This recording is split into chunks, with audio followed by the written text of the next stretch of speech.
juga harus demikian. Serius dan sistemik karena memang sudah 3 tahun lebih kita tidak memberangkatkan jemaah dari kota jumlah 200. Yang kedua, data lain yang perlu diketahui oleh Bapak Ibu sekalian adalah mengenai karakteristik jamaah yang akan berangkat pada tahun ini, yaitu 60.000 orang di antaranya adalah lansia. Nah, ini harus kita antisipasi betul bagaimana Kementerian Agama Republik Indonesia beserta panitia tugas dan juga para pembimbing itu mempersiapkan diri agar dapat memberikan pelayanan haji yang ramah lansia.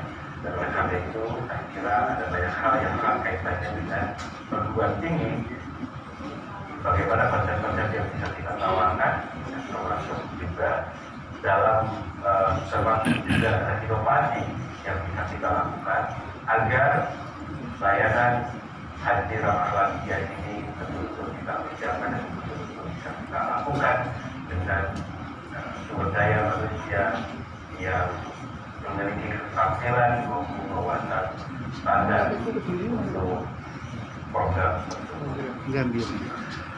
Kita tahu bahwa pembiayaan haji untuk 1444 Hijriah sudah diputuskan pada wajah Kementerian Agama mengajukan pembiayaan 38,8 juta atau naik 500.000 dari tahun. Ya, dan skema itu kita rumuskan bahwa 70 berbanding 30%, 10% berbanding 30%, awalnya kita bebankan kepada jamaah dan nilai manfaat. Artinya jamaah punya kewajiban untuk membayar atau memenuhi pembiayaan sebesar 70% atau 69 juta rupiah, sementara sisanya akan oleh nilai manfaat. Namun demikian menjadi perdebatan yang cukup panjang, sangat alot dan sangat mengapa Kementerian Agama mengajukan angka tersebut. Kami saat itu dan tentu sampai saat berprinsip bahwa pembiayaan haji yang berkeadilan dan berkelanjutan harus dilakukan. Sejak tahun 2010 sampai 2022 kita mencoba membacakan apa sebetulnya yang terjadi dengan pembiayaan. Tahun 2010 kita melihat bahwa jamaah haji bahkan membayar 82% dari basic-nya. Jadi sebetulnya ini sangat kemarin bukan suatu hal yang aneh. Karena tahun 2010 jamaah haji membayar 82%, 2009 80%. 2012 turun lagi menjadi 73%, 2013 menjadi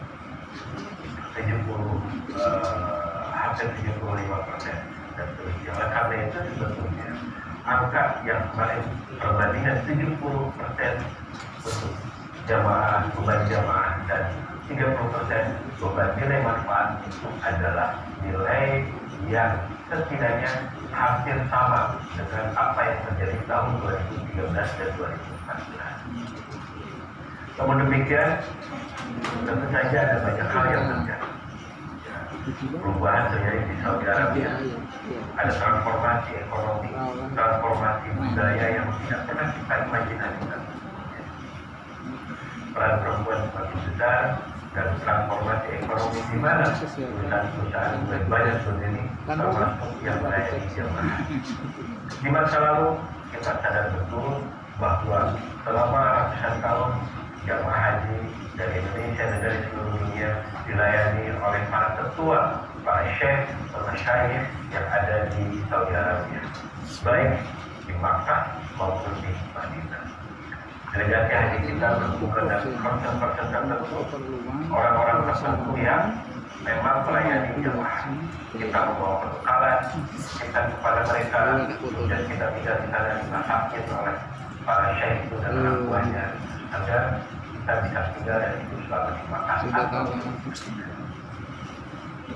Kemudian tradisi itu bergeser dan berdirinya muassasah atau semacam foundation, di mana kita berhubungan dengan satu lembaga yang melayani jamaah haji dan mereka sifatnya non-profit, bisa dikatakan semacam meskipun ada ujrah sedikit dari layanan-layanan yang diberikan. Namun demikian, sejak tahun 2022 ada transformasi di Saudi Arabia, di mana muasasah juga sudah mulai diganti tahun lalu, meskipun belum diterapkan sepenuhnya, menjadi syarikat atau company atau bahkan juga holding company. Dan karena itu kayak umrah, sifat komunikasi interaksi kita tadi bukan lagi dengan Khalifah Haramain dalam pengertian ya, foundation atau sheikh atau proses, tetapi sudah kita usaha. Pajaknya mulai diterapkan. Kemudian juga cara berhitungnya sudah mulai dilakukan sebagaimana perusahaan-perusahaan yang menghitung ya, layanan berikut juga ujrah yang akan diberikan. Nah, oleh karena itu, Bapak Ibu sekalian, ini situasi yang kita hadapi.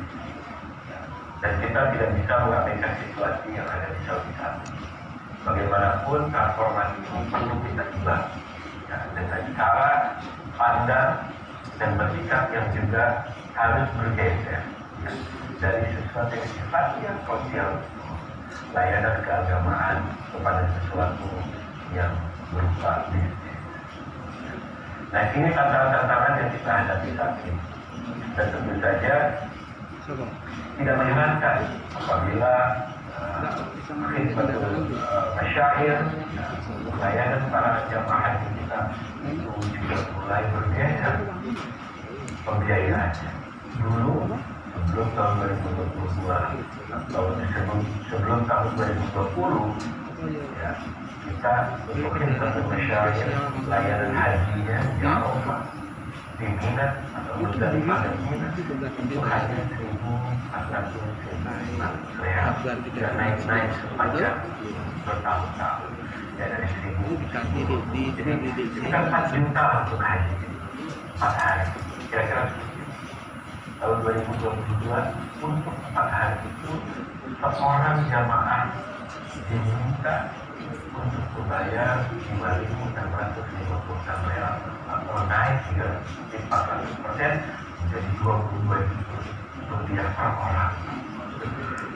Menurut terjadi dalam kita. Dan kalau sudah naik, maka bisa turun. Sudah naik, bisa turun. Maka untuk tahun ini ada masyair, kita melakukan naik, dan tahun lalu tanpa negosiasi sama sekali. Artinya sudah masuk ke dalam lehan bahwa setiap jamaah pun dapat masuk ke Arafah selain yang mereka di Muzdalifah dan tinggal di Mina selama 3 hari misalnya itu 22 juta orang untuk jamaah haji internasional. Bagaimana dengan jamaah haji nasional dan penduduk Saudi sendiri untuk penduduk Saudi agar bisa haji ke Arafah, Muzdalifah dan Mina harus bayar 50 sampai 100 juta. Jadi penduduk lokal lebih mahal ya, daripada penduduk yang lain. Nah, ini penting saya kira dipahami dan transformasi dan perubahan-perubahan yang tidak bisa kita abaikan. Oleh karena itu kemarin muncullah angka dan komposisi.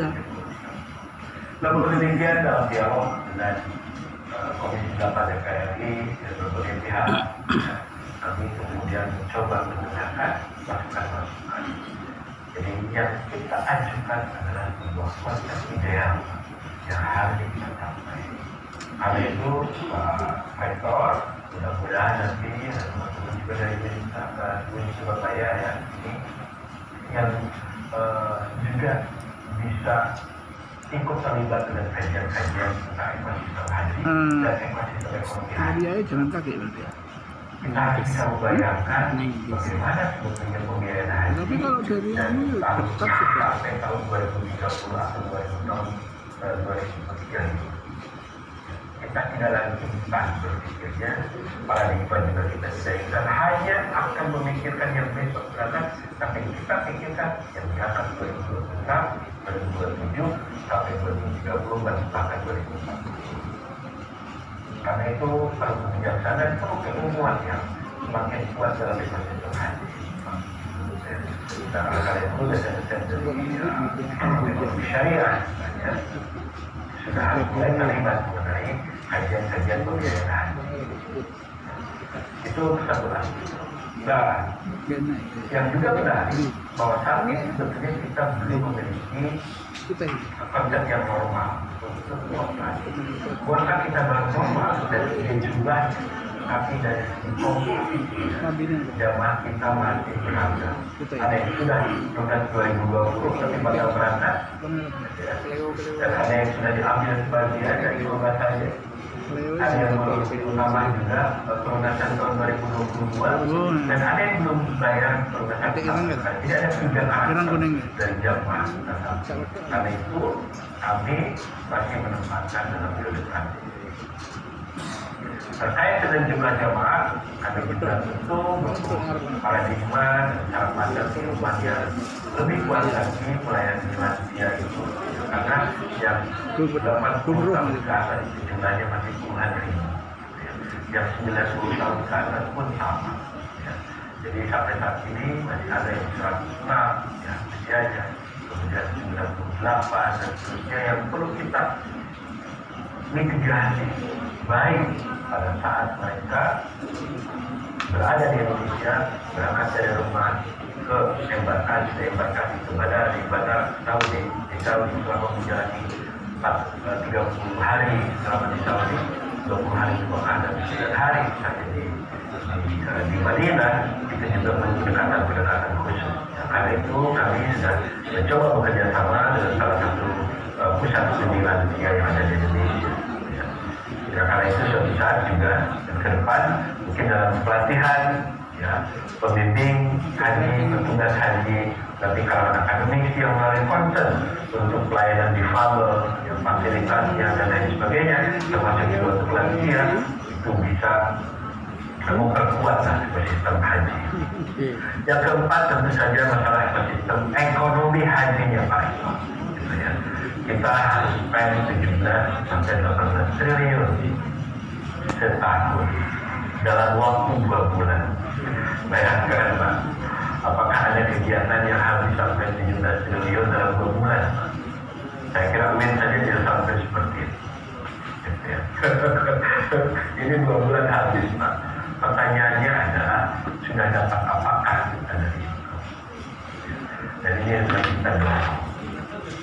Saya coba trace kebijakan-kebijakan sebelumnya dan ternyata sudah ada dari Menteri Agama, Menteri Koperasi, Menteri Perdagangan dulu untuk melakukan MOU. Dan kita berharap bahwa apa yang sudah disepakati itu bisa kita eksekusi. Contohnya apa? Ya, karena di dalam Al-Quran juga sudah disebutkan bahwa haji itu akan didatangi oleh berbagai kalangan ya, dari berbagai penjuru dunia ya, baik dengan cara berjalan kaki kalau pada masa lalu ya, naik unta mungkin, ataupun secara ya naik unta sampai kurus unta-untanya di dalam Al-Quran diilustrasikan seperti itu dalam surat Al-Hajj 27 dan surat Al-Hajj 28 menyatakan untuk apa sih mereka itu berbondong-bondong seperti itu, ya syahdu pada fi'alahu agar mendapatkan manfaat-manfaat yang bagi mereka. Ya syahdu bin ma'na yahdu para mufassir Ibu Abbas dan lain-lain menyebutkan di situ manfaat spiritual saja di situ, manfaat sosial, ada ukhuwah persaudaraan yang terjalin di situ, dan yang ketiga manfaat ekonomi, di antaranya adalah tijarah. Lagi-lagi pesan saya untuk dosen Fakultas Ekonomi Syariah saya itu agak serius, kita pun janjinya mungkin kurang serius dulu gitu.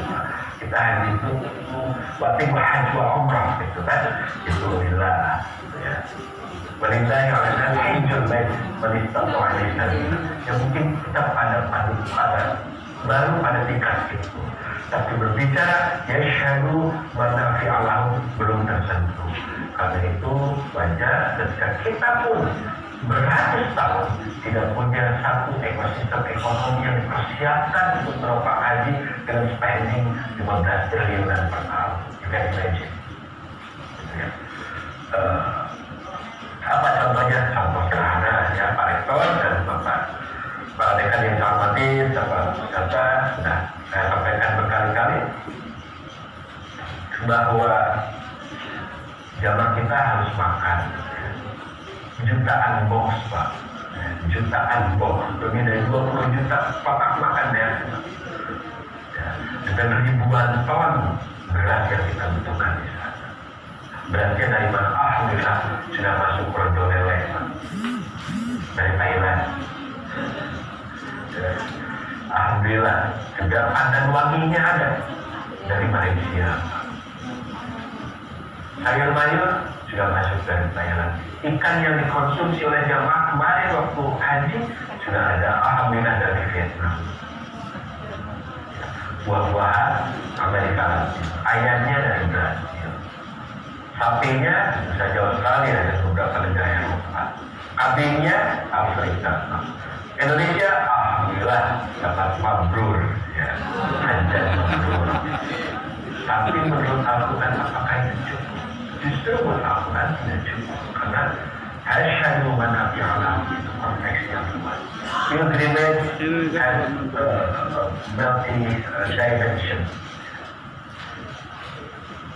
multi-dimensional factors, sektor ekonominya, sektor sosial, sektor budaya, dan isu-isu yang lain. Nah, oleh karena itu, saya berharap betul juga nanti ada kontribusi pemikiran dari UIN ya, terhadap penguatan ekosistem ekonomi haji ini, dan bagaimana misalnya saat ini Pak Menteri bahkan sudah beritahu saya, kalau ikan patin itu susah masuk, tadi cari yang lain, ikan bandengnya seperti apa, ikan lelenya bagaimana. Saya kemarin ketemu dengan Bupati Lamongan, karena dulu saya ngecek ke kampus ini ya, paginya ada jutaan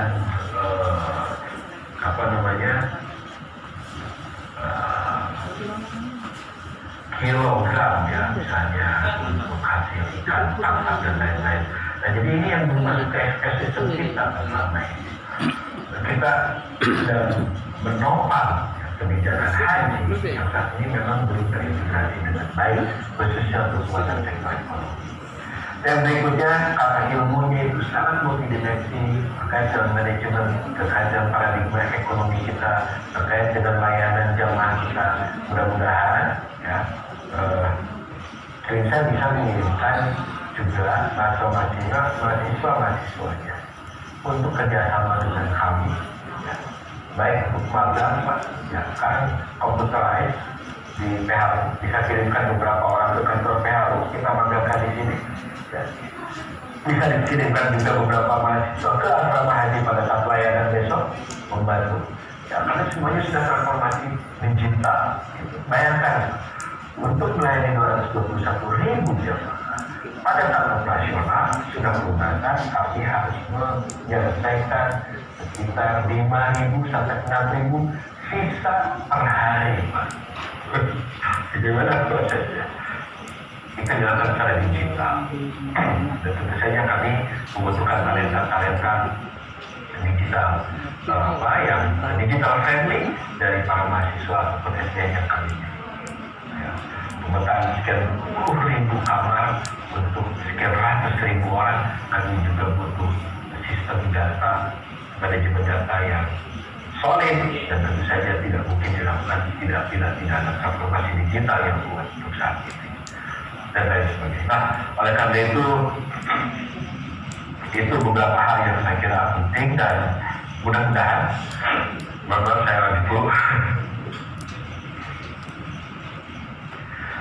Mudah-mudahan ya kerjasama Direktur Jenderal PHU dengan